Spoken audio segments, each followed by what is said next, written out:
So friends, আজকের এই ভিডিওতে আমি দেখাবো ভোটার তালিকায় যাদের নাম ওঠেনি, যাদের বিচারাধীন তালিকায় ছিল, কিন্তু ফাইনাল লিস্ট যখন এসছে সেই ভোটার তালিকার লিস্টে যাদের নাম কেটে গেছে, নাম ওঠেনি বা ডিলিট হয়ে গেছে, তো তাদের কি করতে হবে? নির্বাচন কমিশন যেটা বলেছে সেটা হচ্ছে ট্রাইব্যুনাল কোর্টের মাধ্যমে তাদেরকে আবার পুনরায় অ্যাপিল করতে হবে এবং 15 দিন সময় দিয়েছে। সেই 15 দিনের ভিতরে যদি অ্যাপিল না করা হয় তাহলে তাদের নাম চিরতরে আর কেটে যাবে বা আর উঠবে না। তো সেইটা কিভাবে অ্যাপিলটা করব? অনলাইনের মাধ্যমে বাড়িতে বসে নিজের মোবাইল থেকে হোক আর কম্পিউটার থেকেও করতে পারি। তো সেটাই আজকে আমি এই ভিডিওতে দেখাবো। তো এটা অ্যাপিলটা সুন্দরভাবে ভালোভাবে করতে হবে। যদি ভালোভাবে অ্যাপিল না করতে পারি তাহলে আমার ওটা আবার কেটে যাওয়ার সম্ভাবনা আছে। তো প্রথমে আমি কি করব? এখান থেকেই দেখুন, প্রথমে আমি এখান থেকে গুগলে গিয়ে লিখবো ভোটার। দেখুন, ভোটার লেখার সাথে সাথে যে এই যে ভোটার ইলেকশন অফ কমিশন, এটাই আমি ওকে করবেন। করার পরে দেখুন এখান থেকে এই নিচে চলে এসছে। এখান থেকে দেখুন দুটো অপশন খুলেছে, এটা হচ্ছে সাবমিট অ্যাপিল আর submit appeal for individual under adjudication. এখন এই সাবমিট অ্যাপিল বলতে যাদের প্রথমে খসড়া তালিকাও নাম আসেনি তারা এখান থেকে করতে পারে, আর আমরা যারা এখান থেকে করবো সেটা হচ্ছে যাদের অ্যাডজুডিকেশন বিচারাধীন ছিল তারা এখান থেকে অ্যাপিল করবো। তাহলে কি করবো? আমি এখানে ক্লিক করবো। করার পরে এখান থেকে দেখুন এপিক নাম্বার চাইছে। এখানে কি বলছে? Submit appeal for individual under adjudication, মানে যার বিচারাধীন ছিল অথচ নাম ওঠেনি, একমাত্র এখানে সেই অ্যাপিল করতে পারবে। অন্য কেউ যদি অ্যাপিল করে তাহলে হবে না। এখানে কি বলছে? Enter EPIC number against which appeal is being fail. যার বিচারাধীন ছিল তার নাম্বার দিয়ে, তার এপিক নাম্বার দিয়ে অ্যাপিল করতে পারবো। তাহলে আমরা এখানে কি করবো? প্রথমে এই যে এপিক নাম্বারটা আছে, এই এপিক নাম্বারটাই বসাবো। এপিক নাম্বারটা যদি বসাই আমি এখানে, তাহলে আমার এপিক নাম্বারটা এখন এখানে বসানো হয়ে গেছে। এরপর আমরা কি করবো? এখান থেকে যে সার্চ অপশন রয়েছে এই সার্চ অপশনের উপরে ক্লিক করবো। সার্চ অপশনে ক্লিক করার পরে এখানে দেখুন তার নাম, তার ফুল বায়োডাটা ডিটেলস সব চলে এসছে। মোবাইল নাম্বারও ভেরিফাইড হয়েছে। মোবাইল নাম্বারটা যেহেতু আমার আগে লিঙ্ক করা ছিল তাই মোবাইল নাম্বারটা চলে এসছে। তো এইভাবে আমি এখান থেকে কি করব? এইবার আমি নিচের দিকে চলে যাব। নিচের দিকে গিয়ে এখান থেকে দেখুন এই যে brief facts of the appeal, আর উপরে ফুল অ্যাড্রেস উইথ পিনকোড। এটা আমার পুরো অ্যাড্রেস সহ পুরো পিনকোড দিয়ে দিতে হবে।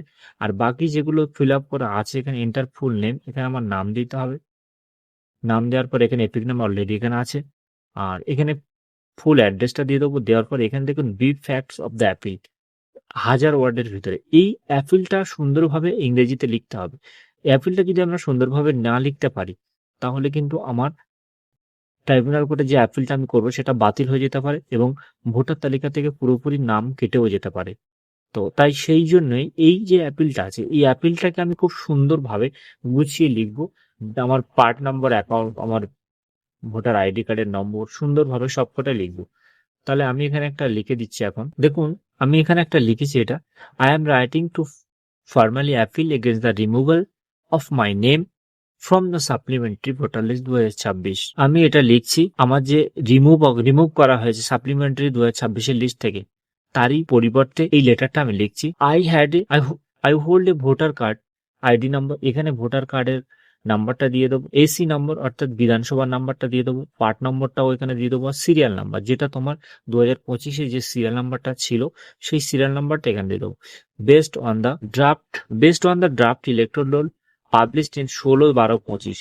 আচ্ছা, I have recently discovered that my name was marked under adjudication. মানে রিসেন্টলি আমি দেখেছি আমার নাম আন্ডার অ্যাডজুডিশন মধ্যে আছে ইন দ্য ফাইনাল ভোটার লিস্টের মধ্যে।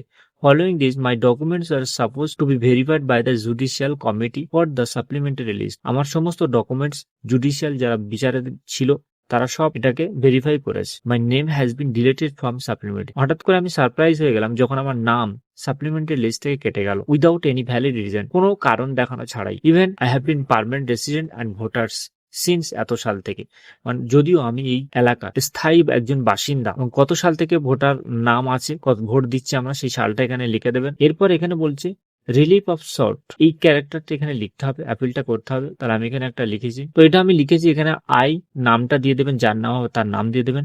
Respectfully pray that the honourable tribunal may please to be set aside the wrongful deletion. আমি অনারেবল জাস্ট ট্রাইব্যুনালের যে বিচারক তাদেরকে অনুরোধ করব যে আমার যে ভুলভাবে নামটা কেটে গেছে, my name from the electoral roll voter card থেকে কেটে গেছে, direct concern authorise to restore the name, দয়া করে বা অনুরোধ করে আমার নামটা যাতে ফিরে আসে ভোটার লিস্টের মধ্যে। I further seek any other order demand fit and proper in the interest of justice, এবং বিচারের প্রতি আমার যথেষ্ট ভরসা আছে, তাই আমার নামটা যাতে ফিরে আসে তাই অনুরোধ করছি। ব্যাস এটুকু লিখলে এখানে একটা এন্টার প্লেস, মানে যেখানে বাস করছো বা সেই বুথের নাম বা তোমার জেলার নাম এখানে দিয়ে দেবে। দেওয়ার পর এখানে সাবমিট করে দেবে। সাবমিট করে দেওয়ার পর এটা কমপ্লিট হয়ে যাবে। তো এইভাবে আমরা ট্রাইব্যুনালে যে অনলাইন আবেদন এইভাবে আমরা করতে পারি। তো এখন সব জায়গায় প্রায় অনলাইন শুরু হয়ে গেছে, তাই আমিও বলবো আপনারা যারা এখন অনলাইন করেননি অনলাইনটা করে রাখুন, যাতে আপনাদের নাম কোনোভাবেই ভোটার তালিকা থেকে কেটে না যায়। চ্যানেলে যদি নতুন হয়ে থাকেন প্লিজ চ্যানেলটা সাবস্ক্রাইব করে দেবেন। ততক্ষণে ভালো থাকবেন, সুস্থ থাকবেন, দেখা হবে পরবর্তী কোনো ভিডিওতে।